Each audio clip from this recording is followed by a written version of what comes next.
All right.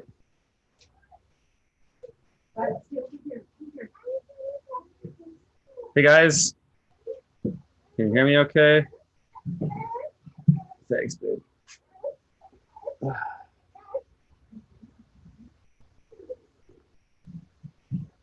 Welcome, welcome. Just getting my cup of coffee happening here. Little afternoon coffee. And hey guys. Steven, Grizzly Steve. Tumwater, Washington. How to plant snozzberries. That's a snazzy question, dude. I have no idea. No idea. I imagine sticking them in the ground probably has something to do with it, though. Okay. Pull up my other stuff here. Forum. Hey, Brett. I remember you from last week. Dude from Alberta. Libertarian from Alberta. Rich Stone. Like your last name, man.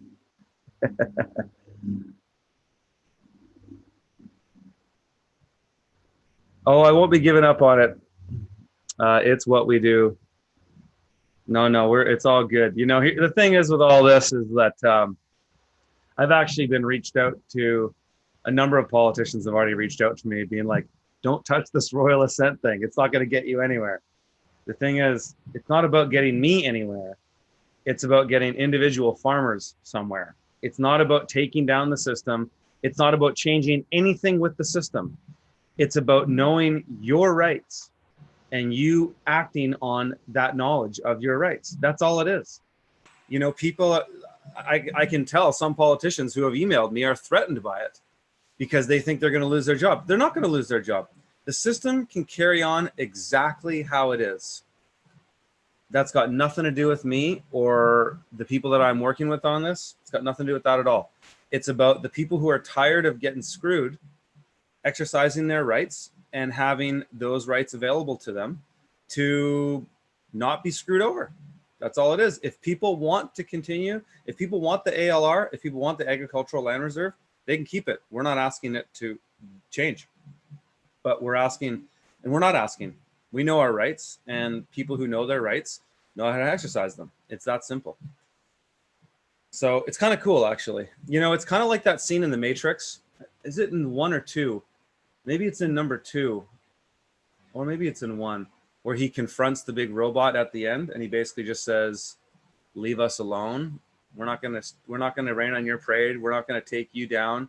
Just leave us alone," because they know something and they know how to dodge bullets, which hopefully isn't the question for us. Okay, so only person in the South that knows who our video is awesome. Okay. Hey, welcome from Temecula.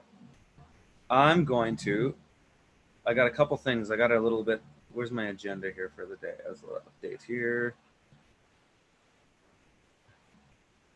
Okay, so how you guys liking the from the field videos that I'm putting out? We got one more tomorrow, and then that's it for those. And then the registration for the membership closes, and then it won't be opened again until the new year. And at that time, the price will be higher. I'm not exactly sure what it will be. I know it'll be at least $29 higher or something like that. Yeah, that's what's happening there. I got one more video tomorrow coming out. Dakota is awesome. Yeah, he is. I got one more video coming out tomorrow that is a long form video. It's actually a full from the field video. It's one I did in the winter, and it's all about understanding the day lengths and like cycles of crops, so that as day lengths or as DTMs, days to maturities for crops, get shorter and longer and they fluctuate back and forth, how do you plan the season if you don't know where to plant things, because your days to maturity as you approach the summer are getting shorter and as you approach the fall get longer. So thanks, Stephen. So those are coming. So that one's coming out tomorrow. You know, if somebody would have explained, and what I do in this video is I just have a spreadsheet and I just draw little blocks that represent time. And if somebody would have explained this to me when I first started farming, I would have saved at least 3 years of lost crops because I would have too much or not enough because of planning. And so if you can understand this fundamental principle, it really will make a difference. I also talk about a bunch of season extension stuff in the video too. So I think it's going to be helpful for a lot of people. Careful, it might get you Clinton. Dude, don't say that, man. I don't want to hear that. I don't think so though, because I'm not the only one saying this stuff. Like, go on YouTube. There's hundreds of channels that have been talking about this stuff for a long time, and people have been doing it for a long time. And again, I'm not saying that we want to change anything in the system. This is not a political game.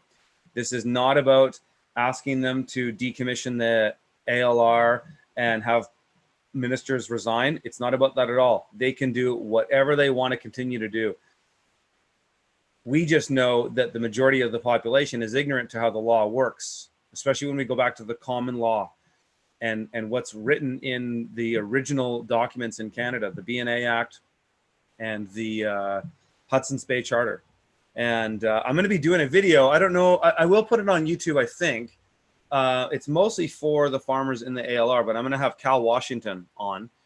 Cal's a friend of mine, and he's been kind of a mentor to me with a lot of this stuff. And Cal is the equivalent of Morpheus in the Matrix, in case you're wondering. And he actually kind of looks like Morpheus too, to be honest. But Cal and we've got these posted into a couple Facebook groups. Actually, just one, I think. I haven't used Facebook since January, but I use it just for that thing, to post it into this group. And I'm letting all of the criticisms pile up because people are sending documents and being like, "Here it is, Curtis. Here's the signature. Here's the royal assent." No, there's none of that. But they haven't at all. But we're going to go through all the arguments against us, and we're going to address them head on. And we're going to pull out the BNA Act, the Hudson's Bay Charter, the Canadian Constitution, and we're going to show people that this whole thing is BS and it's all a corporation. Canada's a corporation. Canada's traded on the United States Security Commission, just like Australia is. Canada's a corporation. And all of these other subsidiary bureaucracies are also corporations. The ALC, the Agricultural Land Commission, is a corporation. It's a for-profit corporation. And we're going to show how all that works in one of these videos. Anyways, what else do I have to talk about? Yeah, so last day from the field is tomorrow at midnight Pacific Standard Time. So if you want to sign up before then, do that. You'll be grandfathered in at the price that you pay. So whatever the price goes up to in the future, you'll be grandfathered in as long as you stay a member. And people ask me this all the time. If you sign up monthly, because maybe you want to, because you don't want to take the risk, you're not sure if you like it, you can cancel within 30 days and you get your money back anyways. But you could sign up monthly, and then if you decide you like it, I'll upgrade you to the annual price at what it is now if you sign up in this time period too, just in case people are wondering. Tomorrow From the Field, I delayed my video with Michael Abelman. I know last week I said I was going to do a video with Michael Abelman. I delayed that one just because that one wasn't at all edited, where the video that's coming out tomorrow, I've got a ton of stuff coming out tomorrow. I've got 12 videos or 12 pieces of content, mostly about Jean-Martin Fortier. It's the first part of a 2-part series that's like a full comprehensive tour of his new farm, La Ferme des Quatre Temps. And then there's 9 subject videos in there. There's the audio version of the main as usual. And then this podcast gets put up into the site as well. And I'm happy to announce, super stoked to announce, my first episode of Liberty on the Land, my new podcast, is up right now. So if you go to libertyontheland.com, you'll see it there. The site is really bare bones. I just wanted to get it up really quick just so I could share the first episode. I'm not exactly sure when the next one will come out, but there's an email list there. Sign up to it, and you'll get notified when the podcasts come out. That's it. That list doesn't go on to any other of my email lists. It's solely for the purpose of that podcast. And so if you want to be notified when the next one comes out, sign up for that. Go to libertyontheland.com. This one I did with Dakota Cohen.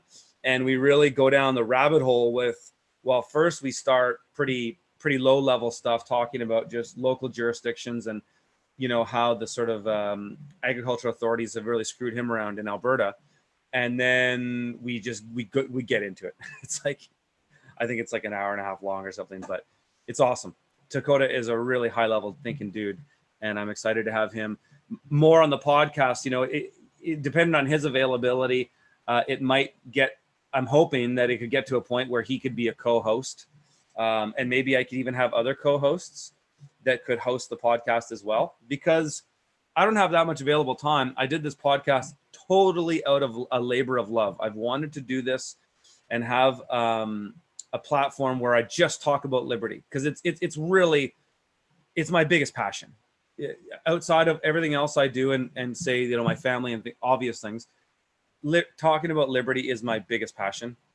And there's nothing really that gets me more riled up and excited.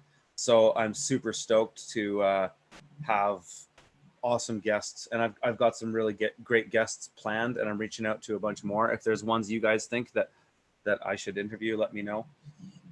And then lastly, before we jump into what we usually do, just want to remind people about the Steadfast Farm Workshop in February. The early bird tickets are still for sale. They are going until November 5th. Early bird is till November 5th, so you get in at a few $100s off. If you're a From the Field member, there's even more discounts there. And if anybody just wants to come, if you're From the Field member, just go into the forum, and I put them in there. And there's also couples discounts. So if you really wanted to save money to come to that workshop, get an early bird ticket, go with another person. Doesn't matter if they're actually your spouse or not. Buy 2 tickets at once, and then use the From the Field discount, and you'll get a significant savings there. So I'm going to jump. Lots of great questions here brewing in the YouTube, and I'm sure we'll have time to get to lots of them. I'm just going to pull up my From the Field questions here and jump into that. I got 1, 2, 3, 4, 5, 6. So it's not that many. I think that's less than last week.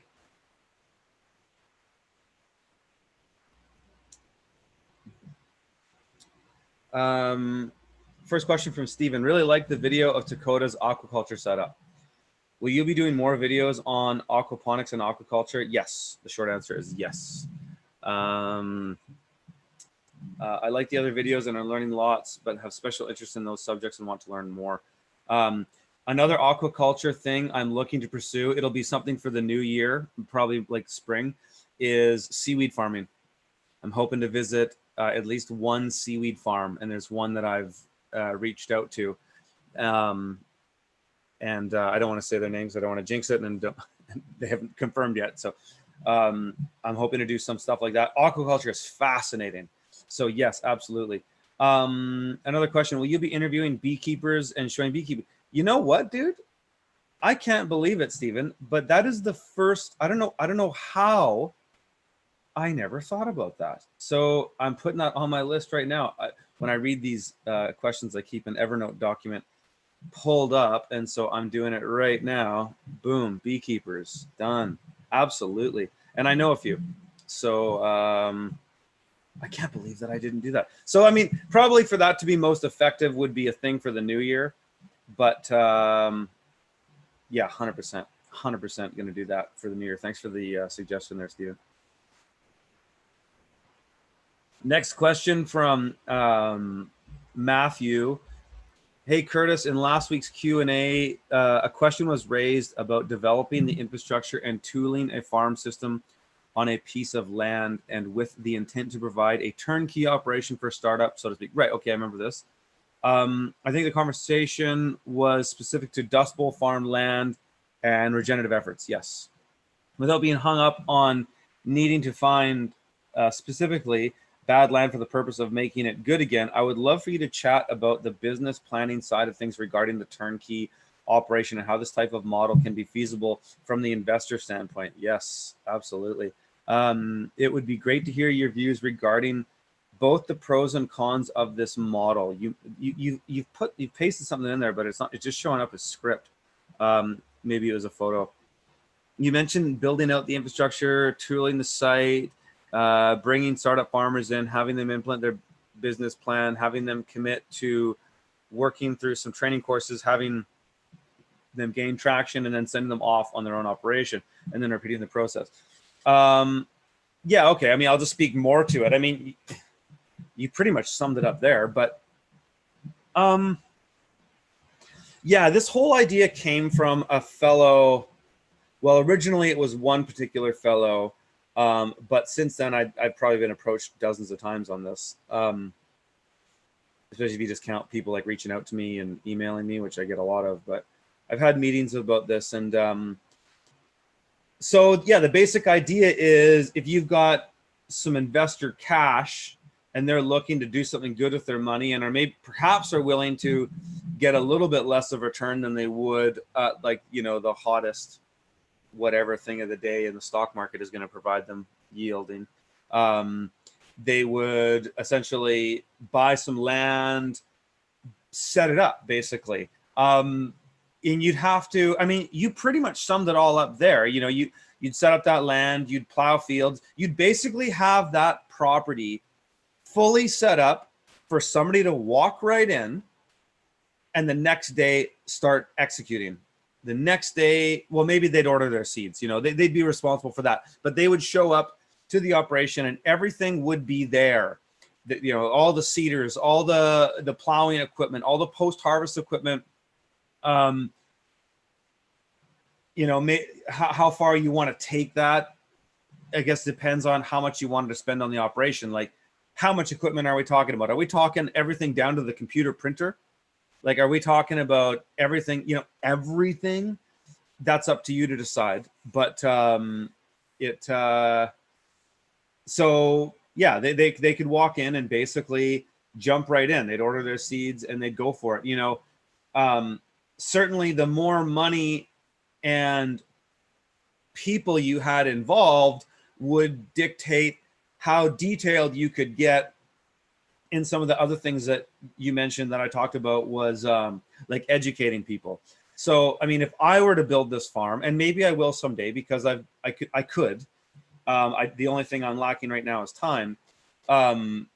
Is set it all up, have a training program that maybe is really an online course over the winter. And that online course could be specific as to how things operate at that operation, right? So, you know, I could say, take my online course, or, you know, and it probably could. Like, you know, when I hired Mark 5 or 6 years ago, I had him take my online course because it's been out that long. And that was helpful actually. But it would be cool to have it really specific to the SOP, right down to the standard operating procedure of what happens where and all that. So it's just a matter of resources and people on how detailed you wanted to make that. But yeah, I mean, it's a cool idea. I think the limiting factor for anybody is going to be the founding members. Like, who are the people doing it? Lots of people have money to throw around, like, big deal. But do you have the right people to set the operation up, install all of the infrastructure, do all the land works, earthworks designs that need to be happened at the rudimentary level, whether it's diversion of water harvesting, you know, irrigation main lines, plumbing, electrical lines, gas lines, if you need them for high tunnels, all that stuff, you know, all that infrastructure, and then getting the right people in place to maybe be somewhat overseen administrators, and then having a training program to put people through. So, like, it's a big project. Like it really is. I don't know many people. Well, I do. I mean, I know a lot of farmers. I don't know many people that would actually have the willingness to do this. Jean-Martin Fortier is essentially doing that. But the operation, he's doing it differently in that he's doing everything, and then those people are working for the farm, the business, and then he sends them off trained, and they crush it. I mean, I interviewed a few weeks ago Vincent Marcoux and Vincent Lafleur. That well, Lafleur was trained by Jean Martin. Marcoux was trained somewhere else, but they were both trained and educated. Those guys crushed it their first year, like just crushed it.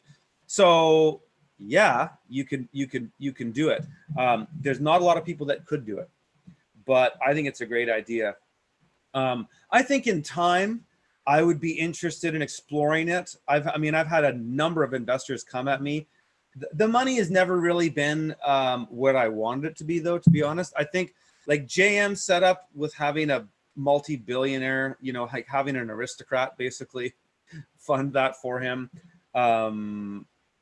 Yeah, it is. He is funded by a gazillionaire, potentially the richest guy in Canada, arguably, actually.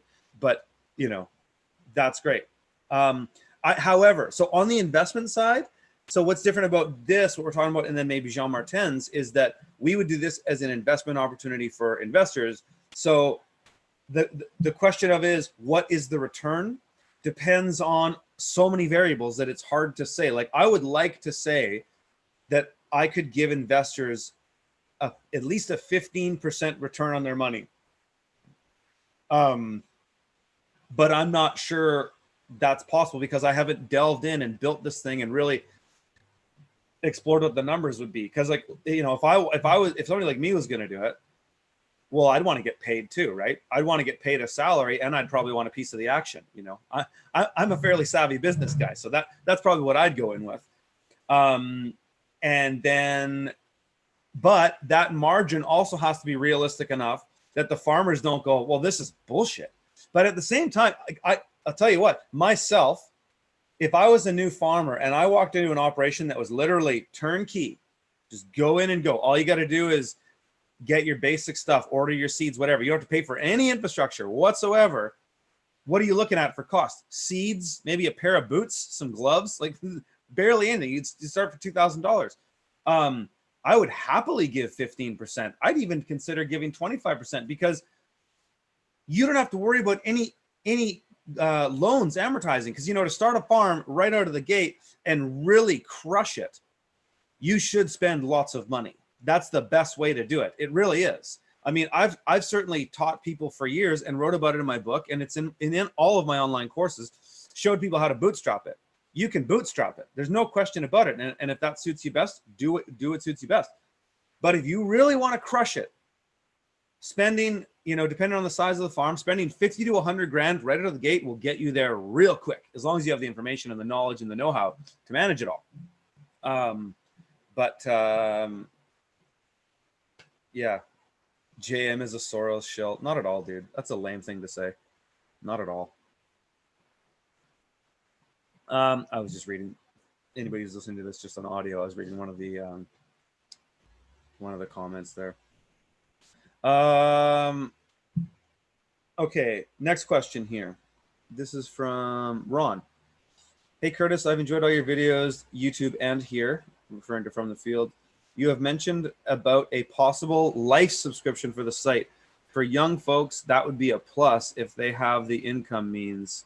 Hey, thanks for the super chat there, William. If they have the income means, yeah, I mean, it's nothing really. For guys like me, past normal retirement, it would be a plus, so I don't have to remember to re-up. Any updates for this? Yeah, I appreciate that.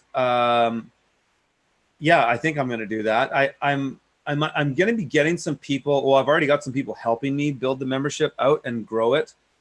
And yeah, we're going to look at that. FYI, in my opinion, the deep state global warming / climate change agenda is a total fraud. Absolutely. Absolutely. And thank you for that. We don't need to get into that early in the game here. We're just getting started, right? But I'm probably going to have to keep this right to 4 o'clock. We'll see. My wife and daughter don't like it when I go over an hour. Next question from Nuno Silva. Hey, Curtis, how are you? I'm well. Curtis, can you spell the name of Cohen Farms Little Fish? Did you intend to visit Agroforestry Farms? Okay, a couple questions here. The Little Fish, minnows. Wasn't it minnows that he had in there? You know, maybe you're from, yeah, you're probably, I think you're from Portugal or something. I think it's minnows, just M-I-N-O. I think that's what it was.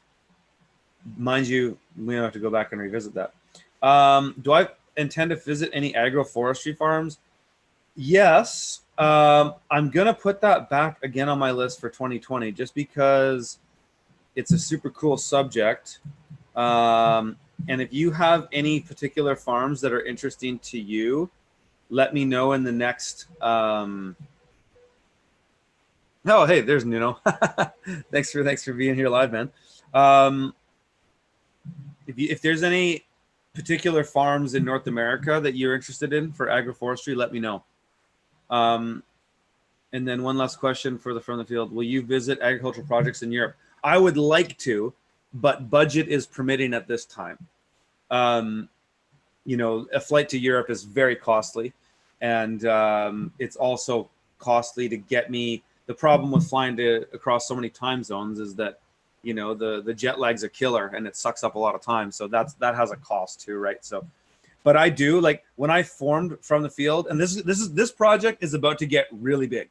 From the Field is going to get really big this next year, and I'm going to have other creators in here. We're going to explore way more types of farms. And so what might happen more realistically is, instead of me coming to Europe, I have a European correspondent, just like a media agency would. So that's something that I'm looking at. And we'll see. We'll see. Thanks for your question, though. Next question from Lena. Hey, Curtis, I want to congratulate you for all the good job that you do, the quality of information that you share. Thank you. I was watching one of your videos at Vitruvian Farm, and you were discussing about using hydrogen peroxide for seed disinfection. Yes. I would like to hear more about the dosages and the concentration that you have used. Can it be used on plants too? Can we spray the plant with the diluted solution? Yes, you can. And do I have a bottle of it right here? I thought I did. It's called food grade hydrogen peroxide. It's like anywhere between a 29 and 33%. And the dilution I used to do for seeds, if memory serves me correctly, I haven't been growing microgreens for almost a year now, is, well, I grow them at home, but not for farming, is, yeah, 10 milliliters per 1 liter. So what we did is, in 1 liter of water, I would add 10 milliliters of food grade hydrogen peroxide and 10 milliliters of white vinegar. That would be my solution. And then that I would use to sanitize seeds. So I did it for my sunflower shoots, really. That was it. And I would soak them in that for about 10 minutes. And then I would drain it, rinse it, and then I would soak the seeds to plant overnight and then plant the next day. But you know what? Vanessa Hannell, who, if you've seen, if you're interested in this subject, go on to Vanessa's video. I interviewed her in the spring. She's crushing it at microgreens. Really cool operation. She talks about how she disinfects with just the spray. So she makes that same solution that I made, and I'll show you something. She makes that same solution I made, and then you just go buy one of these, and then you plant your sunflower in the tray. She waters them, and then she sprays them with this, the seeds, and then covers it. And she says that does the job, that she saves the whole step of soaking and rinsing and all that. So that would be, I would go check that out. But that's essentially what she does, and it works. And then can you spray plants with that? I think you can. I don't know what you would want to do that for. Actually, no, I know what you did it for. I used to do it. That's why I have this. This is probably a solution that's a year old. That's probably completely inert now. But we used to use that as a spot sprayer.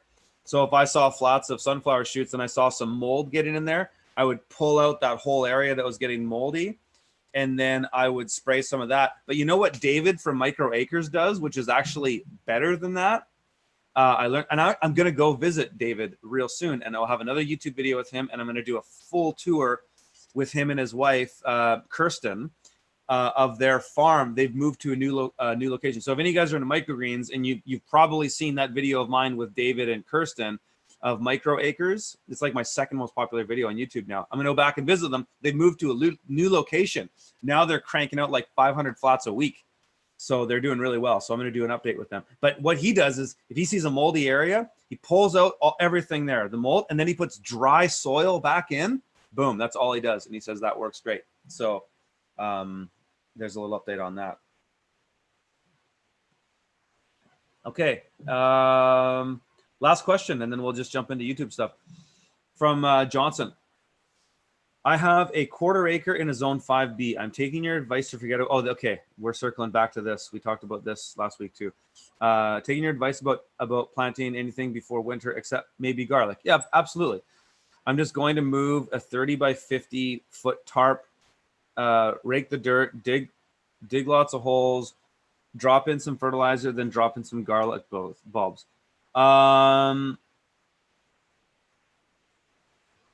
Oh yeah, so you had an area tarped, and then you're gonna pull that tarp off, and then put in some fertilizer and bulb. Yeah, some garlic. Absolutely. I mean, you could just use straight compost. Depends if your soil. Well, yeah, no, I shouldn't just say that, because garlic can be a heavy feeder. So yeah, some fertilizer, some compost. Bob's your uncle. As for soil prep, I plan to machete and mow the weeds. Okay, so you're not just uncovering tarp. I plan to machete down the weeds and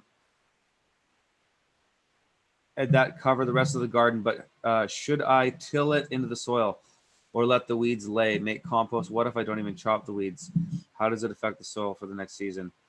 So then regarding your advice to build a greenhouse, what is the cheapest and easiest way to throw together a 10 by 10 foot portable greenhouse? I have a lot of construction plastic. It only needs to last a winter or two. I suppose I need some sort of thermal mass. Don't use construction plastic for greenhouses. It's UV resistant. Plants will not grow in there. So don't use construction plastic. Unfortunately, you're going to have to buy greenhouse plastic. Mow it down. I probably would till it. If you wanted to make that soil usable earlier next year, it'd be better to till it, especially now, the time of year we're in. You're in the zone 5B. Mow it down, mow it really low, and then till it. You know, depending on how much of an area you want to do, it might be easier to bring in a guy with a tractor, like rent a dude's tractor for a day, or hire a neighboring farmer, if you have one, to come and plow it for you to make it easy. Because, you know, I mean, if it's only a couple thousand square feet, you can use a BCS, sure, whatever. But yeah, just plow it up and then cover it in a tarp. I wouldn't, at this time of the year, I wouldn't worry about shaping beds and all that. You could do that in the spring. I would just plow it up and then tarp it and then leave it for this time of year. Cheapest 10 by 10 greenhouse. I mean, yeah, cheapest, but like cheapest sometimes sucks. Cheapest sucks usually most of the time. But there's so much stuff on that about YouTube. Like, doing the cheapest isn't really my thing. I'd rather just spend some money, you know, at least a couple $100 on some steel, and I'd make it with steel. You know, the people do those PVC greenhouses, or even like using that chicken wire kind of thing. Like, there's so many cheap ways to do it. But I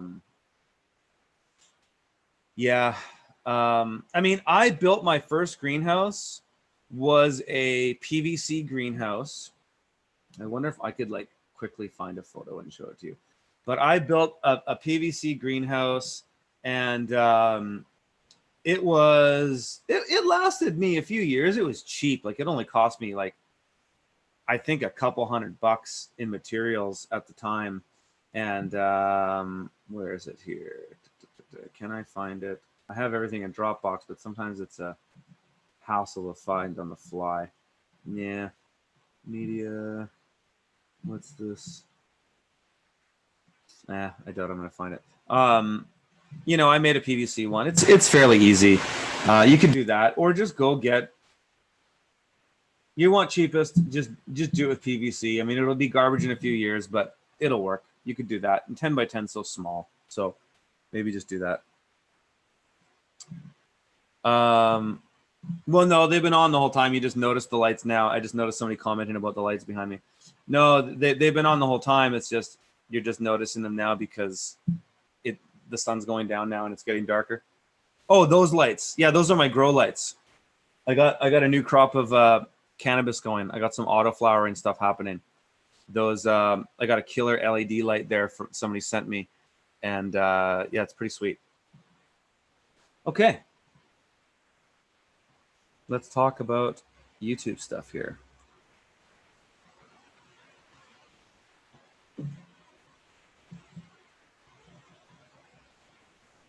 Curtis, you crack me up. I will bet you my farm that 2020 average global temperatures will be among the top. Sure, whatever, man. The whole climate change thing is a straw man argument. People say somebody's a climate change denier. It's a straw man argument. I think you can certainly deny the climate's changing. I don't. I think it's really technically difficult to deny the climate's changing. The climate always changes. The only constant in nature is change. Anybody who has even a rudimentary understanding of ecology understands that the only constant in nature is change. So of course the climate is always changing. The devil's in the details. If it comes down to, should we form a global government to tax the hell out of everybody to potentially stop the climate from changing? That's the question. And that my answer to that is absolutely fucking not. No, thank you. No, thank you. With power comes corruption. With global government, it sounds like global endless corruption. No, thank you. So sure, the climate's changing. Of course it's changing. Does what is it? So the carbon in the atmosphere for greenhouse gases, the whole greenhouse effect argument is dodgy. And there's a lot of scientists that call that out. Because carbon in the atmosphere, with all the oxygen, nitrogen, and all the other elements that we have, carbon is 0.04. Of that 0.04, humans are said to produce about 3% of it. So are humans making the planet warmer? Are humans changing the climate? I don't listen to the IPCC because the IPCC have been caught fudging the numbers multiple times. Just read the WikiLeaks emails. If they got caught, there's no way in hell that was the first time that they were doing it. Just like any corrupt politicians, there's things like that have been going on for a long time. So sure, the climate's changing. And should we be better stewards of the earth? Absolutely. Should we take directions collectively to change some of that? Perhaps, but the devil's in the details. At what level? Why not go at individual environmental issues like plastic and going into the rivers, excess fertilizer running off into the water and then end up in the Gulf of Mexico? Why not go at individual issues? Because individual issues don't incentivize a big global government. That's why the whole carbon thing works so well, because everybody breathes. And so it's just a sham. It's just a scam to rip people off and build bigger government. So sure, the climate's changing. Okay, I'm going back in here.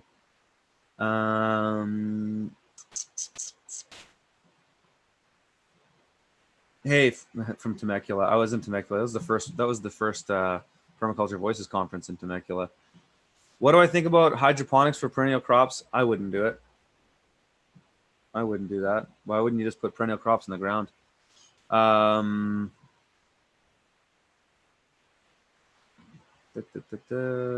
Love these segments. Thanks, guys.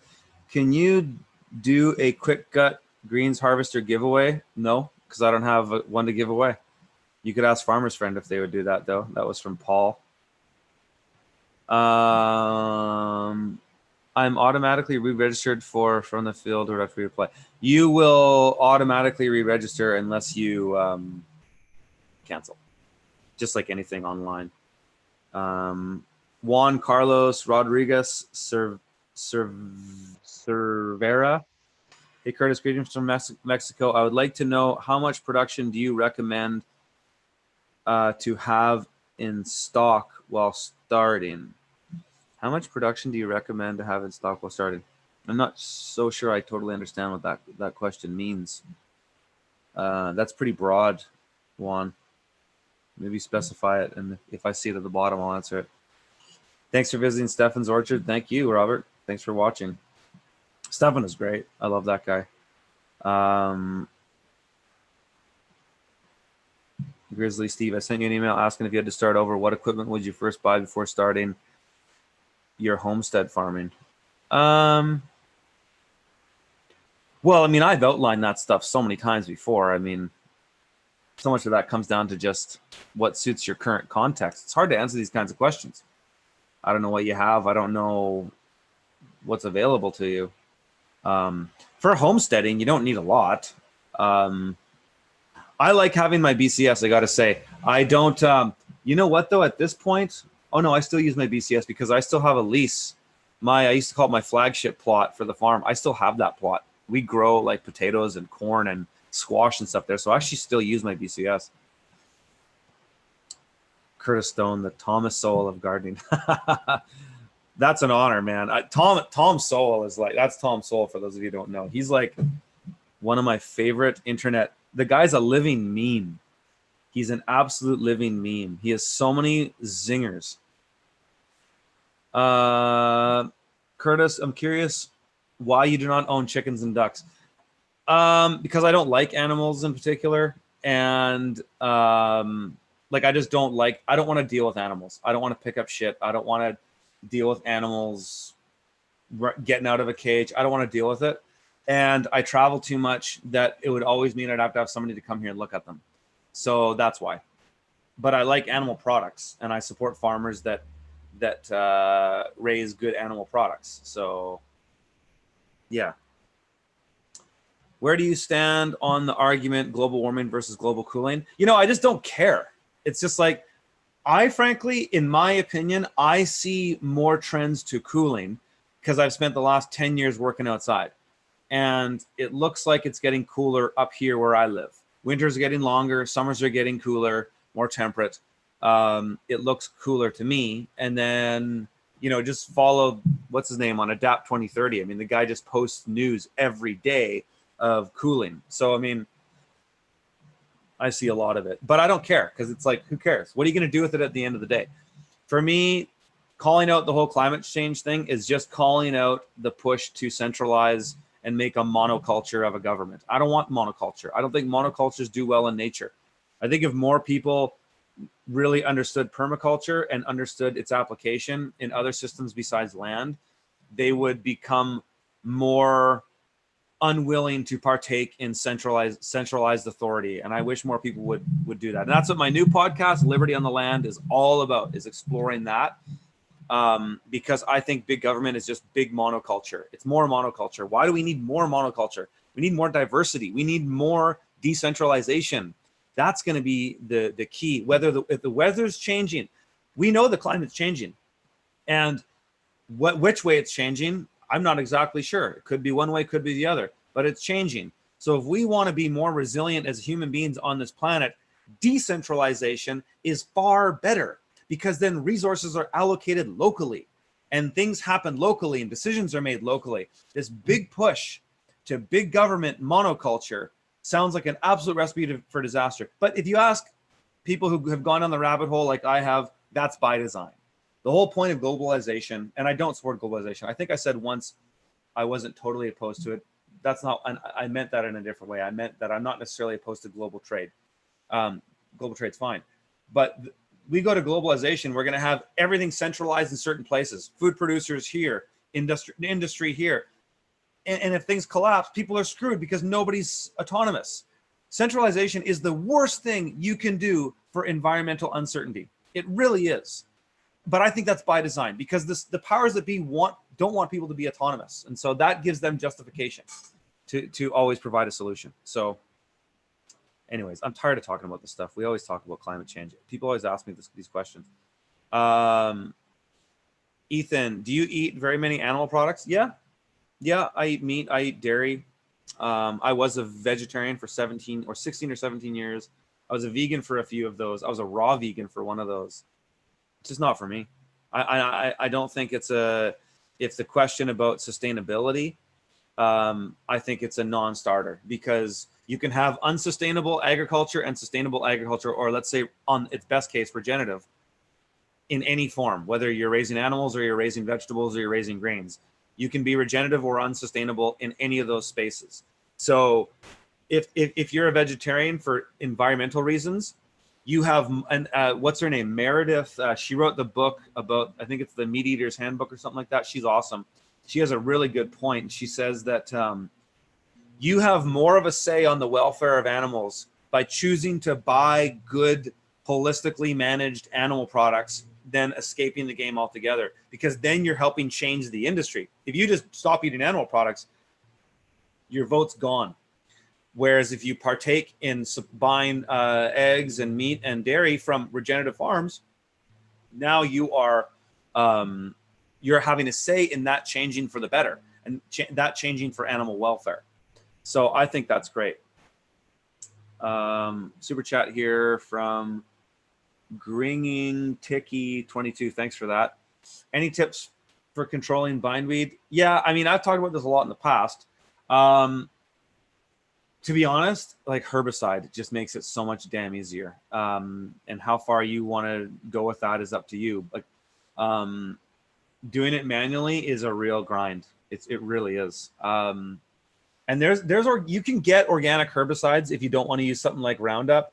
But I'll tell you what, a lot of farmers, even organic farmers who get onto a new field and it's covered in bindweed, they'll actually spray Roundup, and then they'll let it.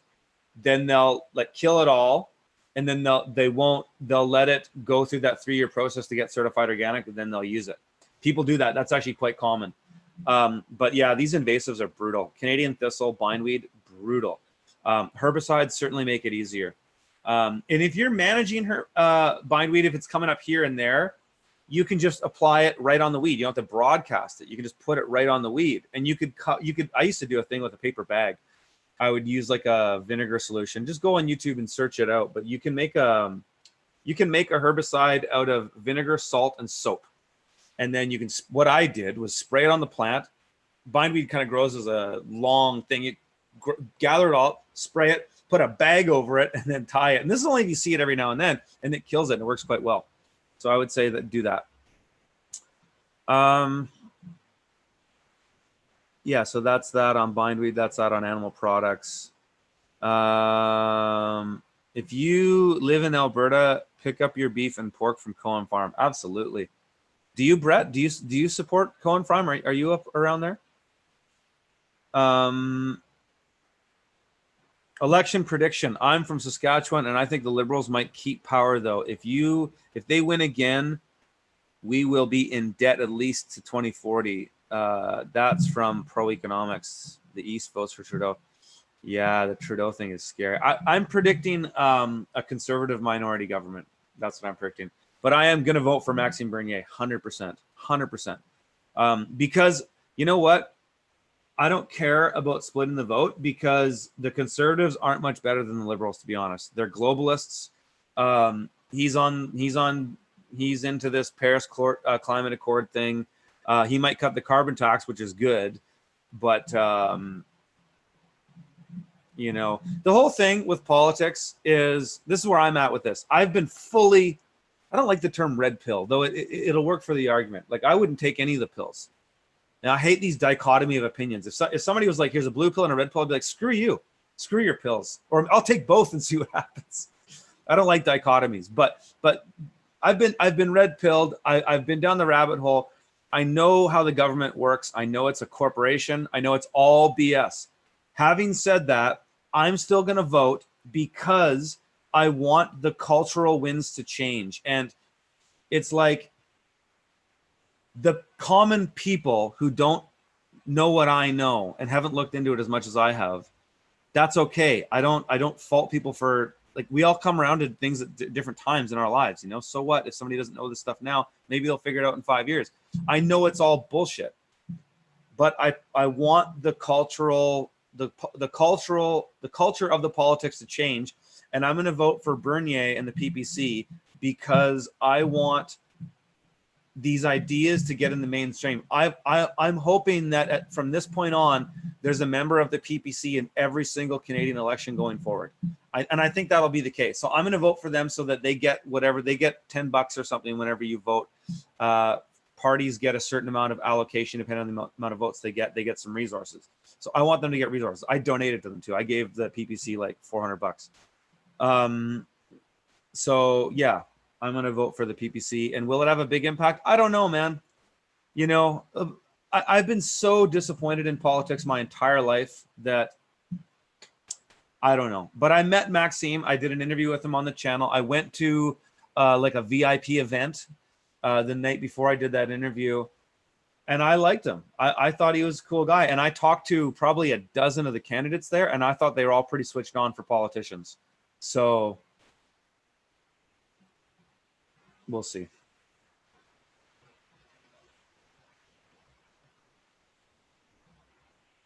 What else have we got here? I got two ways of doing this now. I can scroll back in the chat and see everything from the beginning. And then I can also see what's popping up, and it's kind of neat to see people responding to my my yammering on. Is that Will Smith on my t-shirt? Are you serious? You think that's Will Smith? Dude, that's Tom Sowell. I was talking about him earlier. Put in YouTube Thomas Sowell. I wonder, is there Thomas Sowell like beast mode or something? Like, you know, you go into YouTube. What's the thing that, like, Thug Life or something like that? Is there Thomas Sowell Thug Life? Because, dude, Thomas Sowell, so well, for those of you who are wondering. Is there a Thug Life one? Because, like, the zingers. Oh, yeah, here we go. Yeah, there's some Thomas Sowell Thug Life. The best Thomas Sowell stuff was from the early interviews he did with, what's his name, that conservative dude. What the hell is his name? It's like from the 70s. Anyways, great stuff. I love that stuff. Yeah, Thomas Sowell wrecked videos. Exactly. The ones where he with Francis Fox Piven are just amazing. Yeah, I love Tom Sowell. Hey, I love Herbie Hancock too. Somebody's like, it's Herbie Hancock. It kind of does look like Herbie Hancock. It's not though. It's Thomas Sowell. I love Herbie Hancock. I love that stuff, especially the sort of psychedelic 70s stuff. Okay, what else have we got here? Aquaculture is amazing. I agree. More mushroom content. You know, I should probably just do, maybe I could do it before. Well, I wanted to do a video with Brian Callow this year. And I've done videos with Brian Callow. Many of you guys know Brian. But he's just been going through some crazy shit. And so he just hasn't had the time. He's got like a psychotic neighbor. Hey, thanks for the super chat there. Who sent me that? I can't even see the name of it. He's got a psych. Oh, there we go. Zika Foods 2020. Thanks for that. I'll get to your question in a sec. He's got a psychopath neighbor who has been trying to kibosh his farm. It's crazy. The dude has cameras on poles every 20 feet, spying on them over the fence. And he set up a maggot farm right at the fence so that he would infest Brian's farm with flies. It's so crazy. So he hasn't been that up to doing an interview, and that's why he hasn't been producing a lot of content on YouTube. He's been dealing with this psycho. So anyways, but yeah, I would like to do more content on mushrooms. And if you have if you have suggestions, let me know. I heard Neversink is scaling back to explore the market, or is it to supplement the fact that making money just farming? Dude, I don't know anything about Neversink. I've never met Connor Kirkmore. I don't know anything about them, so I can't say. The fact that making money just farming isn't that profitable. Dude, making money from farming is very profitable. This depends on how much profit you want. Like, of course, Connor, myself, guys like Jean Martin, of course we make more money doing online courses. Like, come on, just run the numbers. Think about it. Of course. So yeah. I mean, what, like, wouldn't you like, you know, this comes up a lot, and I get you're asking it from like a place of you're just being sincere, and I appreciate that. So I'll address the question. A lot of people who ask these kind of questions are kind of trolling. They're kind of like, they're trying to imply that me or JM or Connor, though I don't know Connor, are sort of like fakers because we've made lots of money making courses. That's just not the case. Richard Perkins, same thing, you know, like he's now not farming as much because he's doing all this other stuff. So like, but wouldn't you do that? Like, all of us were making money farming, all of us. But if somebody said to you, you can make 10 times more by doing this, wouldn't you do that? I think most people would.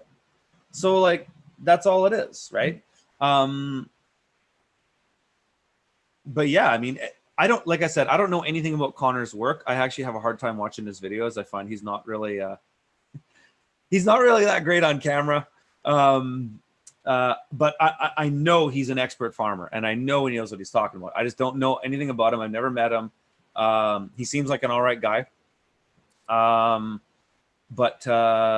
Yeah, like I imagine Connor's doing really well not farming. And so I imagine if he had the opportunity to work less and make more money, he would take that. And I think most people would also take that. So, you know, it is what it is. I'm happy that you are doing something to change the agricultural agenda policies. Truth in me. Thanks for that. I mean, I want to reiterate this whole thing I'm doing with the Agricultural Land Commission. I'm not asking to change the commission. I'm not playing a political game. I'm not saying ministers should resign. I'm not saying they should change anything in the policy, because I know they're not going to. I've been on this planet long enough that I know government only gets bigger. I know that the paperwork only gets, the pile only gets taller. I'm not playing a political game. I'm saying to farmers that if you learn the truth about how the government's structured and you're willing to do the research, the way out is to ask for the proper documentation. And that's really what it is. And I did it myself. That's why I know it's true. I know it's true because I've read the acts. Like, I've been down a rabbit hole with this stuff. I've referenced the B&A Act, the Canadian Constitution, the Hudson's Bay Charter, and I'm going to get into this stuff deeper with Cal. We'll do a video together. And I've also done it, so I know it works. But you have to be careful with these things. And I'm not telling people what they should do or what they should not do. I'm showing people that this is the truth. And if you want to use the truth to get the government off your back, you can do that. If you want to keep the ALR and keep playing that game, you can do that too. But those who want freedom and liberty are actually entitled to freedom and liberty. It's actually written into the Universal Declaration of Rights and Freedoms. And all law in the Western world is based, or part of it is based on the Universal Declaration of Rights and Freedoms, or whatever I think that's what it's called. You can read it, just go online. And they actually even define in there the difference between a natural and a legal person. And they even say that natural persons have the right to freedom. They also have the right to be legal persons. And that's, as you read through the document near the end, they start to reference persons more, legal persons, and they start to talk about their rights and stuff. And it's don't do these things if you don't educate yourself. Don't just listen to what I'm saying and go, oh, Curtis said I should ask for royal assent, therefore I'm going to ask for royal assent. That is a stupid move. You're going to get yourself into trouble, and you might even get me into trouble, though I don't think that will happen because there's no grounds to do that, because I'm not telling anybody what to do. You have to do the research. It's not hard to read these acts. Like, you spend an hour, you can read through the entire Agricultural Land Commission Act. Spend an hour, maybe a bit more, you can read through the entire British North America Act. You can read through the Hudson's Bay Charter. You can read through the Canadian Constitution. These things aren't that daunting. I know people think like, oh my God, I would never do that kind of thing. It's not that big of a deal. Like, everybody, if you are going to live in this world, I believe this is the true libertarian position, the true anarchist position, is to accept full responsibility for your life. And we can all blame government for everything. It's easy to do that. I do it myself, right? But your ignorance is your complicity. And if you don't know the laws that they're using against you, then you don't really have an excuse. Now, I'm not putting a lot of weight behind that, because I think it's so easy to be ignorant that I'm understanding the people that are, because I have been my whole life too. But if you want freedom and liberty, you have to do the work. And that means accepting responsibility for yourself and accepting responsibility for the fact that you've been ignorant your whole life. And now you have to do the work to go and educate yourself so that you can use these tools to protect yourself. And they are there. Like I said in that video I did, I did this. The Canadian Food Inspection Agency tried to shake me down. I said, show me royal assent. Show me your authority over me. Give me a consulting fee. You got 30 days to respond. Done. Done. Now, it wasn't exactly that simple, but that was more or less what it was. So if you are in the ALR, the ALC, and you're going to do this, you have to read these things and understand. Here's the thing that's neat about it, though, too. There's even a legal case that you could challenge the Agricultural Land Commission on. I think I got into this a bit in the video, but you can go in the definitions. Every piece of legal legislation has definitions that is like the glossary. The first thing is definitions, because they change legal definitions. The legal definition of person in the ALC says includes a First Nations government. That's exactly what it says. In legal terms, includes means that and only that. So there's legal grounds to say, well, I'm not in the First Nation. The thing that's sketchy about that, if you know the history of Canada, is that we're actually all in First Nations here. British Columbia, the treaties were never signed. So in British Columbia, and this is what Cal and I will get into a bit too when we do this next video, is that we are actually not in Canada where I sit in Kelowna, British Columbia. British Columbia does not exist. We are not in Canada because the treaties were never signed. We are actually in the whatever nation it's called. You know, you go to it's funny when you go to political events these days, or anything like at an art center or something that's publicly funded, and they do those land acknowledgements. It's kind of like virtue signaling, really, but it's actually true. They get up and they go, we want to acknowledge the fact that we're on Silex territory, unceded land, whatever. And this is it's just a trite, meaningless virtue signal, but it's actually true. The reason I call it trite and meaningless is because they're not going to do anything about it. If I was going to say anything about that, I'd be like, yeah, we're on unceded land, and let's damn rights make it unceded land and make it known that this land doesn't belong to the Queen. It actually belongs to the nations that were first here. I'm all for that. I'm pretty hardcore when it comes to First Nations rights and liberties. I just don't virtue signal about it. I think that whole land acknowledgement thing is virtue signaling, but it's actually true. We are on unceded land, and you can take that in there. So like you can take that to the axe. But anyway, they also don't define farmer or farm. So you could also say to them, maybe you could challenge this. Well, I'm not on a farm. You guys haven't defined farm, so I'm not on a farm. This is something different. So who knows? Please do a lot of videos with Cal. They won't be videos. They'll most likely be podcasts, because like I'm not going to pepper. Like that's why I built libertyontheland.com, because I'm going to keep my liberty conversations over there. Like I'm still going to have them on YouTube as I have, but I don't want to derail this platform, because I know there's people who come to this channel that don't care about this stuff, and that's fine. I'm happy to educate people about farming. And I'll tell you guys a secret. I don't know if I've ever said this on camera, but teaching people about farming and gardening is, for me, is actually a subversive trick to get people into liberty. And this is why. Because the more you start growing your own food, and especially farming, the more you start farming and putting in the work to farm, you learn really quickly what hard work is. And you learn it on the most visceral, in your face way, that when the government wants to take half your shit, you're going to be a lot more pissed off about it than when you work in your desk job. So that's kind of my trick too. Because I've just found that through my own personal experience. That's how I found liberty, is because when I started working my ass off on a farm, and I'm like, you want to take how much of my money for what?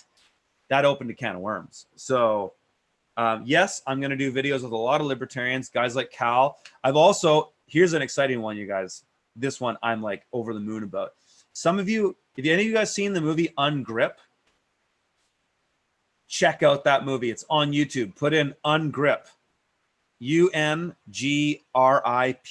Ungrip. Watch that movie. It's amazing. I'm going to be interviewing Rob Paget, Rob in the family of Paget. He is a full natural person. I think he's a natural person with legal capacity, I believe. That's what they refer to that. He's uncoupled himself from the corporate system. and he's now Rob Paget, the Christian name, not the corporate name in capital letters. He's a full natural person, and he lives on the land. He's fully off the grid, hardcore off the grid, and so I'm gonna do a video. It'll be a from the field video, but I might even see if Rob wants to do some podcasts on Liberty on the Land, because dude is next level. Anybody, if anybody knows, like, I'm open to interviewing all kinds of people for this podcast. Yeah, if anybody has ideas, email story@libertyontheland.com. Don't email me at the Urban Farmer, because I get so many emails there. I can't even read them all. My From the Field members, I prioritize their correspondence because that's what that platform's for.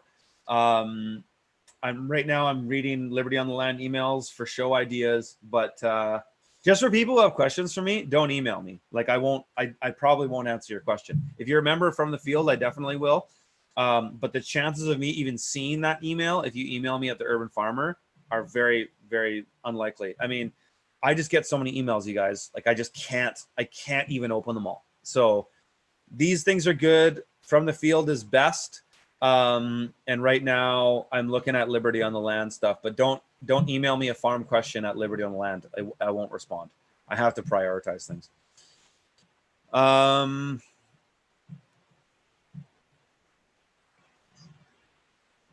Ethan, so you want to build a farm for the purpose of training people? No, I don't. Not now. Somebody From the Field is asking me a question about that.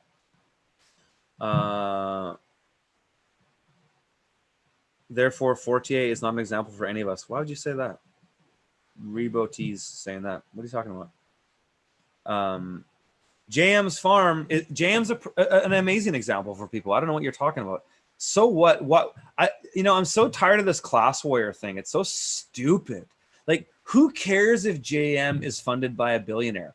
His farm that he started with his wife, that is the basis of his book and the basis of all of the foundation for all of his stuff, is from La Grillinette, his original farm. Yes, he got money from a billionaire to spend millions of dollars on a farm, but that's awesome, because then they can do R&D on all these other things that we don't all have to experiment with to see if it works or not. Like, JM, if you follow him and if you watch all the videos I've done with him, he will save you tens of thousands of dollars. Because, like, here's one example. Compost tea. So I'm not going to say that compost tea is BS. I don't believe that. However, JM, because he has a billionaire funding his farm, spent somewhere around $100,000 to set up the most skookum compost tea setup you can imagine. They stopped using it after the first year. Why? Because it didn't do much. They got more benefit. They hired Elaine Ingham, the master of compost tea, the master of the soil food web. And I'm not saying anything that Elaine Ingham's work is not valid. I'm sure it is. But in the context of the market garden, where they were already putting an inch or two of compost on the beds every year, what was the point? It was just more work. So there, he spent $100,000 that we didn't have to spend. Thank you very much, Jean Martin. So don't say that JM is not an example for any of us. That's a scarcity thinking thing to say. And get your head out of this class warrior thing, you guys. Like, I was a class warrior forever. It's bullshit. It's such a truncated way to go through life, because you're not seeing people for who they are. It's the same with anything. It's like being prejudiced about somebody's religion, race, sex, sexual orientation, any of that. It's such a truncated and infantile way to think. To be a racist, to be prejudiced towards somebody for some superficial reason is only going to hurt you. So, and it's the same with class. So to say, oh, somebody's a millionaire, therefore they've sold out, therefore they're an asshole, you're the only one losing out, because that millionaire knows something that you don't. And that's why they're a millionaire and you're not. Maybe not in the case of JM's funder. That guy is an aristocrat that was born into wealth. But so what? Who cares? The money's there. He's funding regenerative agriculture. We all win because he's out there sharing that content. So we all win from that.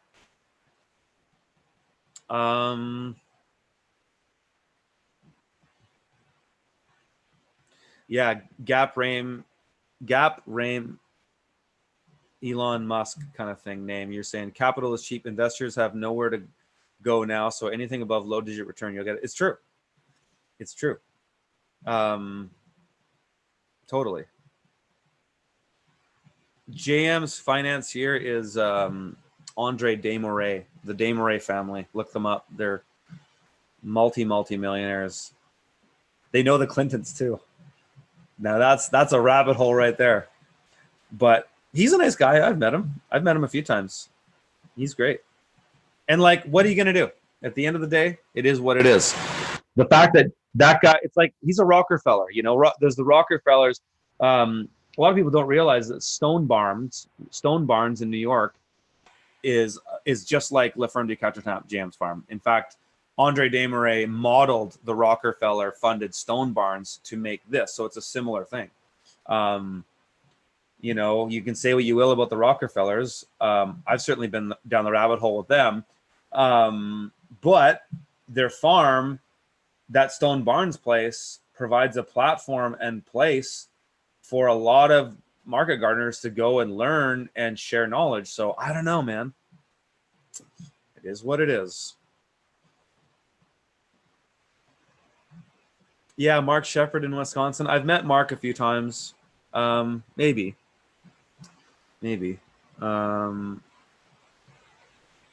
have 7 acres, which is wooded, but half is open grass. What do you suggest to do to make money off that land with lower upkeep? I don't know, man. These questions, like, it's so hard to give people valuable advice on such limited information. Would I ever do hydroponics or aquaponics? Somebody asks that every live session. No, I'm not interested in it. I just like soil. I like the dirt. I don't like lab coat farming. It's just not for me. Nothing wrong with it. Do whatever works. Why do you all permaculture YouTubers say crushing it? It's kind of cringy. Yeah, you'll get over it. Crushing it. I say it because who did I first hear that from? Probably Gary Vaynerchuk. So we like it. If you don't like it, fair enough. You'll live. What are some first steps to prepare a spring garden? Oh man, that's such a rudimentary question. I'm not even gonna get into that. Hey Curtis, still doing microgreens in the greenhouse? Not really. I mean, yes, I always do some for us, but not commercially. Like I'm not commercially farming this year, so. But I still plant pea shoots and sunflower shoots and sometimes radish shoots for us at home.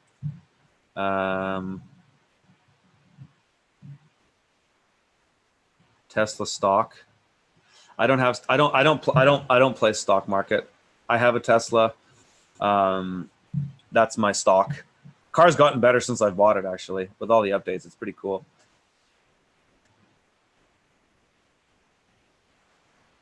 TJ Thoro, the Christian name versus the corporate name is real. Absolutely. It absolutely is.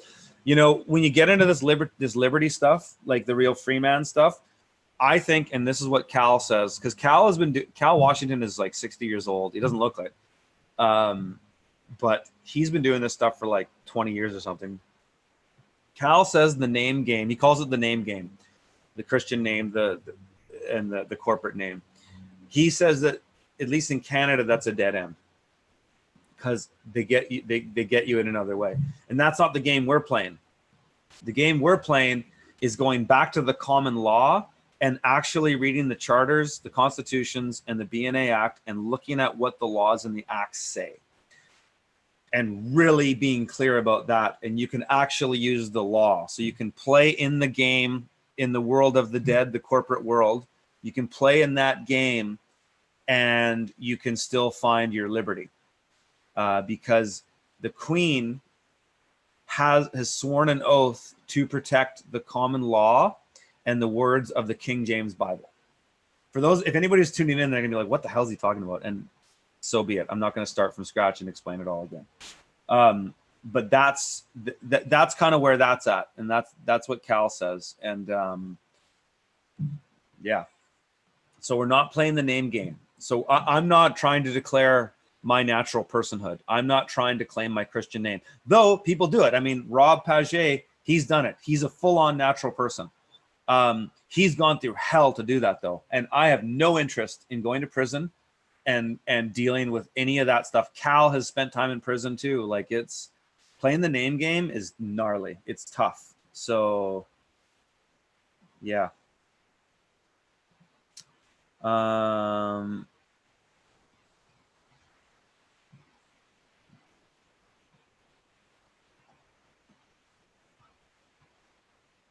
Where are we now? Okay.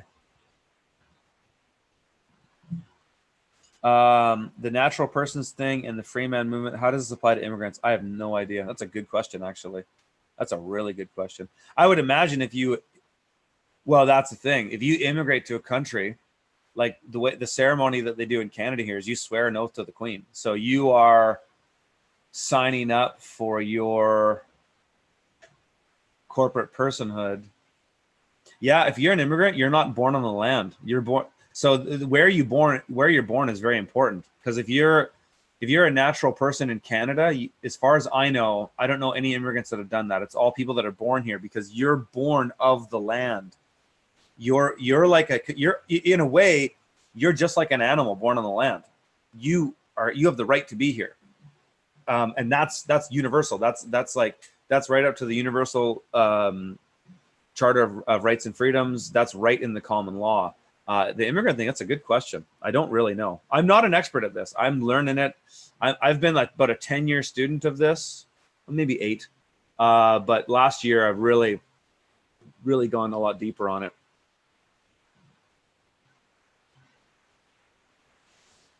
Jared saying, farming and gardening has helped me improve my sense of accountability and autonomy, plus a whole host of other lifestyles. Exactly. That's why it's so rad to just grow your own food and find as much autonomy. I love the thing that Jordan Peterson says about responsibility. Take responsibility for, and I'll this isn't verbatim, I'll kind of summarize it, but it's like, take responsibility for yourself, and then once you have that, you can take responsibility for your family. Once you have that, you can take responsibility for your greater community. Once you have that, you can take responsibility further and further and further and extend it out. I think that is got to be one of the most logical but noble goals in life.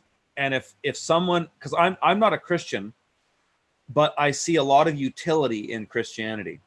And I think a lot of Christians and non-Christians could come together on that. Take responsibility for yourself and extend that outward as you continuously find ways to take more responsibility, or as you take responsibility for one thing, move it to the next, ratchet it up. That's got to be the most noble thing a person can do in their life. And I think beyond measuring a person's net worth in dollars and cents, measuring the impact they had to take more responsibility outside of themselves has got to be the most noble thing. And if that responsibility can extend out to the people around the world, great. You know, like a really inspiring person for me is somebody like Tony Robbins. Like, the dude has taken responsibility for himself millions of times over. Like, that guy does that thing every Thanksgiving where he like feeds 1.5 million people. Like, that's insane. So that's amazing. That's what it's all about. And I think the true calling in life is to serve others. And I think that's the unifying thing that people from all faiths can come together on, is if you're in service of others, then we are on the same path. But if you're on service to yourself and only yourself, then we have a problem. And I think that's where this liberty stuff comes in, is that it's like, look, we're not trying to break your system. We're just trying to stop you from using me to serve you, to find freedom, because you have to find freedom and liberty with yourself. And I'm speaking metaphorically. I'm not just speaking specifically about this law stuff. But you have to find freedom, and let's extend it to happiness. You have to find that in yourself before you can extend it to anybody else. That's all these people want to do. And I think the government serves themselves, and these corporations, they serve themselves. And I think in order for humans to progress to a point where we can reach the next level of enlightenment, get to the next phase, call it, I know I'm getting pretty out there, we need to have that freedom, and we need to find a way to serve others without just serving ourselves. It's unenlightened, in my opinion, to say that service to others can only be done with coercion to others, because that's the system we have. And I think that's very unenlightened. And I think that's very like, it's rooted in violence. And this is the, that's the core, that's the central part of the libertarian or anarchist idea, is that coercion, if you have a society based on coercion, you're fundamentally flawed at the core. And I would say the same thing myself. I think it is fundamentally unenlightened, no matter how much you virtue signal about you're in the New Democratic Party in Canada or something like that, about serving others. If your mechanism of serving others is to first coerce others, you're not serving others. You're first serving yourself, but you're bathing that in a blanket of self-righteousness and saying that you're this holier than thou person, but you're not. People who say the government must do ... no, thank you. That's coercion. So that's where I separate myself from that. I don't want to partake in coercion, and so I try to orientate myself in my life to find the highest, the greatest path to freedom, the greatest path to serve others, and the way to not be a participant in coercion. Though I know by participating in the state, I am a way in it, because I still pay taxes. I pay an insane amount of taxes, and I wish that it wasn't that simple, but I'm not ready to play the name game and do all that yet, because I don't want to go to prison. Because I know when it comes to the money, that's one thing. It's one thing to say I'm going to stand my ground on my land, and thou shall not pass. Show me the documentation. Show me the royal assent. That's one thing, because you do have a deed to that land, even though it's in a legalese thing. You have a deed to that land, but to not pay the tax man, that's risky. And I wouldn't suggest anybody do that without real knowledge of how the game works, because you're putting a lot on the line. Somebody asking David the Good. I don't know who that is, so I can't say anything about that. Shan Artisan saying Forte is one of my heroes. I want to be Modelen when I grow up. That's a good goal. Modelen's hardcore.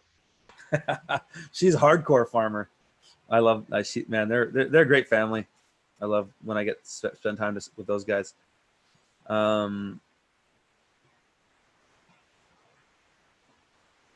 Will you make some Rick Simpson oil?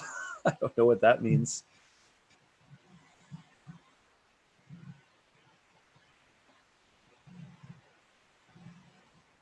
Recently planted Epstein. Yeah, that's a rabbit hole. Hey, what happened to that story? Hey, Epstein. That whole thing kind of disappeared real quick, didn't it?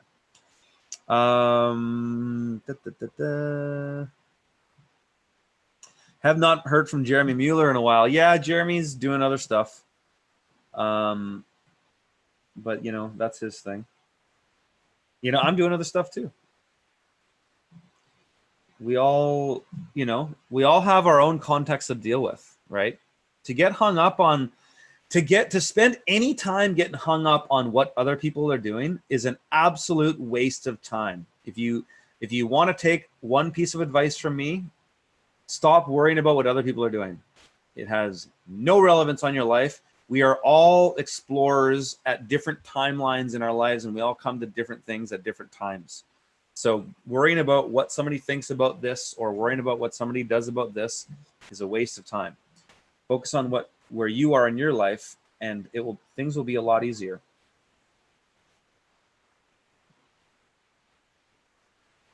Illegal immigrants have more rights than citizens because they have not been encumbered with their straw man yet. That's an interesting point. Rebooties, they remain sovereign while citizens continue with the willful enslavement. It's true. That's a really good point. Especially today, they're like, that's even more true. Like Canada is bringing more immigrants in than any other country in the world. Like 300 and something thousand last year. It's insane. Yeah, we got a lot of land, but we don't have a lot of people. So it's crazy. The craziest thing about Tony Robbins is I never heard about him. Get out of here. Selfishness is a huge problem in society right now. Selfishness has always been a huge problem in society. I think now it's just becoming more and more to the forefront, you know. Richard Davis, hey Curtis, I'm from the Philippines and I've been growing organic lettuce here, but I've been wanting to study agriculture in Canada to expound my knowledge. Any suggestions on schools? No, don't go to university for farming. That's a waste of time. It's a total waste of time. Just go work at a farm. Go work at a good farm. You'll get an education and you'll get paid. University is an absolute waste of time, in my opinion. If you want to go to be a doctor or a lawyer, God forbid, or something super specific where you need to have that accreditation, it's not worth a dime anymore. In my opinion, it's full of social justice rhetoric, and it's an absolute waste of time. Like, I will not pay for my kids to go to school. There's no way. I don't think my kids will want to go to school. They'll probably be entrepreneurs by the time they're 12. But I will not pay for my kids to go to school. It's a total waste of time. Unless there's a complete overhaul of the academy where they, do kind of like what the what they did in, was it in Chicago University, where they basically like signed a document basically adhering to freedom of speech. Until they do that, I would never send my children to school. It's Marxist indoctrination. So yeah. Peterson stole that from Confucius. Sure, whatever. We're all stealing information, right? I stole from Elliot Coleman. Who cares? We're building on the shoulders of giants, right? That's the whole point.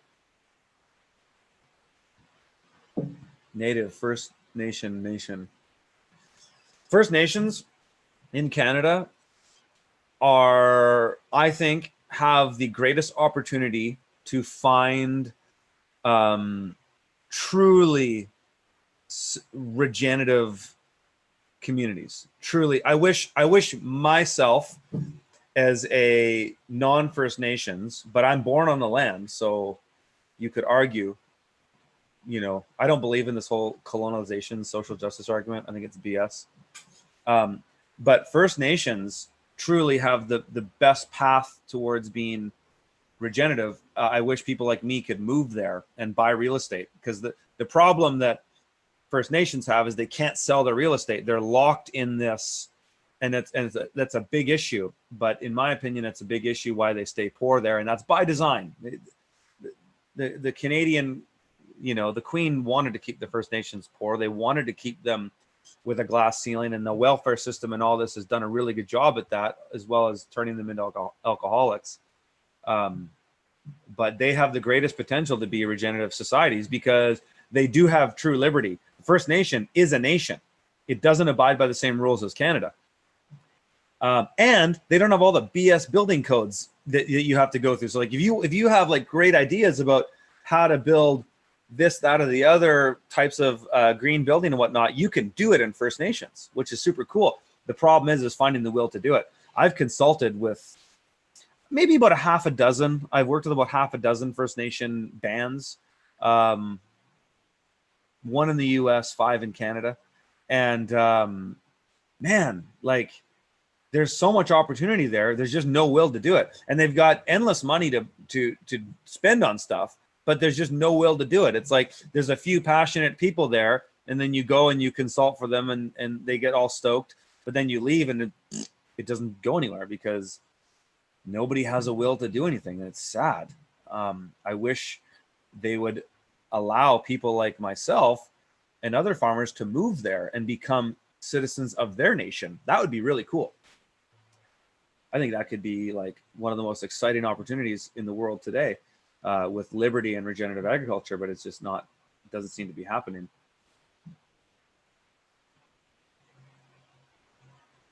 Gary V was a psyop to get everyone put personal info online, follow passion, he said, then social media weaponized. I don't think so, dude. You can say anything's a psyop. Like people, you could say I'm a psyop. Like, it's just, I'm into conspiracies, but I stop where the theory becomes too theoretical. Like, I don't mind the theories when there's a good amount of supporting evidence, but when the theories get just totally pulling out of a hat, then I kind of lose my my interest. Oh, I hear. What's happening? Oh, okay. I got the boss just showed up here. Couple questions more here. Have I had any luck working on a date with Salatin? No, actually, I haven't yet. You know what? You just made me realize I should have Salatin on the Liberty on the Land podcast. That would be better than YouTube, because we've all heard him talk about farming before.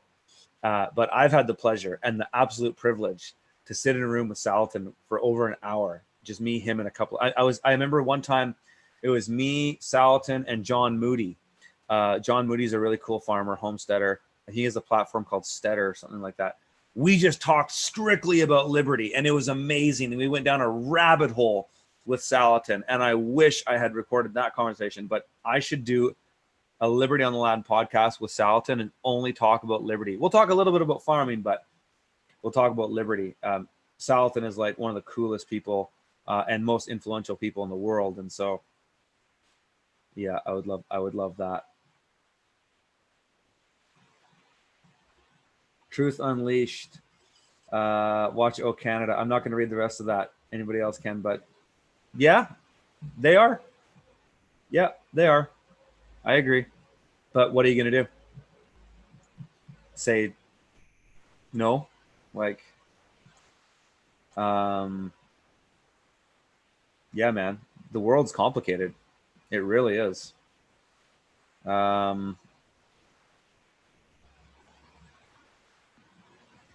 Rob from Verge is awesome. Daniel from Micro Herb. Yeah, he sure is. How about Rob from, yeah, absolutely. I mean, Rob, absolutely. I mean, I talk to Rob probably once a week. So we have these, we get esoteric all the time, but yeah, absolutely. Actually, I've got one coming with Rob, and maybe we'll just put it on Liberty on the Land. It'll be both. I've got a really cool from the field video coming later. Like, I've just got so much stuff in the queue. Like, I have the whole year planned out. Did I put it on here? I didn't. But yeah, I've got a really cool video with Rob Avis coming. It's me, Rob, and Dan Cloutier. Dan, he has that aquaponics operation in Calgary, or just south of Calgary. He's the guy who does the sprung greenhouses, ARC. Me, Dan, and Rob had like a 2-hour conversation, and it was like all about sort of the future of food and agriculture. It's really, it's going to be, you're going to like it. It's a from the field video, but I might maybe just also put it up at Liberty on the Land, because it totally fits that sort of genre of content, if you will. So yeah, totally.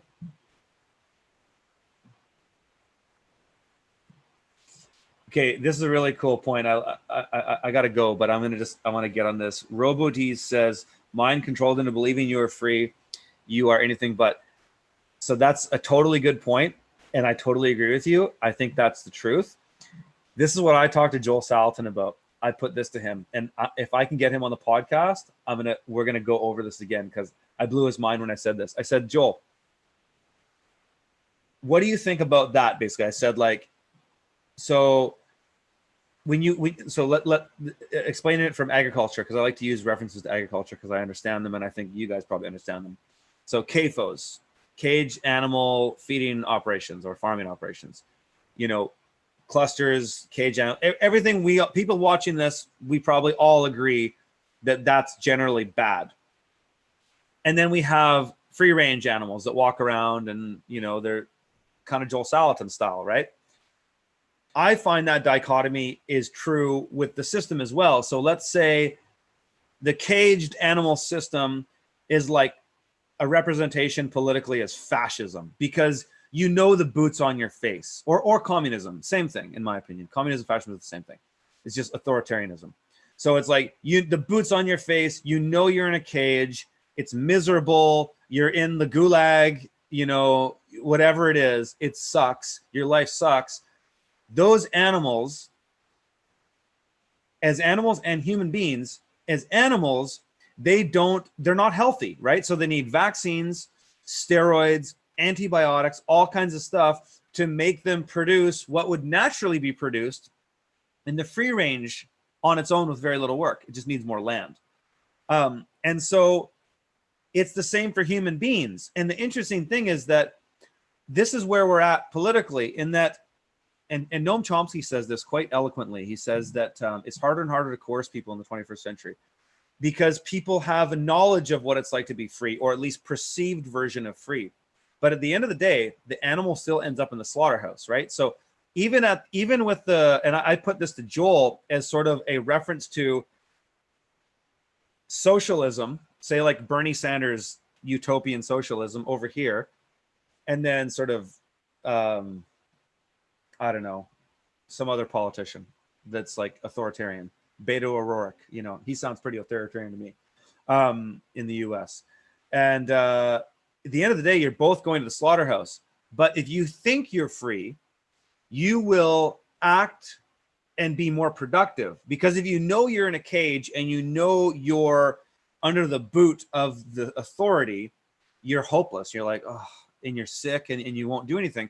But if you think you're free, you will act more accordingly, and you'll be motivated by your own incentive. And that's why the system we have is more there. I think like they might want to get it here with authoritarianism, but they know that that could be at the establishment, the controlling authority, know that that might be to their own detriment, because if people are in cages, then they won't perform. And then perhaps that's the to open the proverbial rabbit hole, perhaps that's where the matrix comes into play. Maybe that's where, if we can get everybody, if we get too authoritarian, which would be good for the establishment, get everybody plugged into the matrix, and then they're on private yachts, you're living it up, but your body is still a tool to power something. Okay, I'm getting too crazy. I think it's time to shut her down. So S2, I don't know what Bernie Sanders has to do with microgreens. He has nothing to do with microgreens. We weren't talking about microgreens, dude. Did you just show up? Bernie Sanders has nothing to do with microgreens. We were talking about some esoteric shit, my friend. And that's usually where I end up when I do these for too long. So the homeless problem here makes me sad. A lot of people choose to be homeless. I've talked to a lot of homeless people in my life, and most of the ones that I've talked to choose to be homeless, either because their lifestyle doesn't work with anything else, or they've screwed over so many people in their life that they have had everybody abandon them, and that's often by their own choice too. So no utopian system is going to eliminate homelessness. Sure, you can. I'm getting too political. Who cares? So anyways, guys, I'm going to go have dinner. I'm going to wish you a good weekend and a nice dinner. And yeah, we'll see you next time. Okay, take care.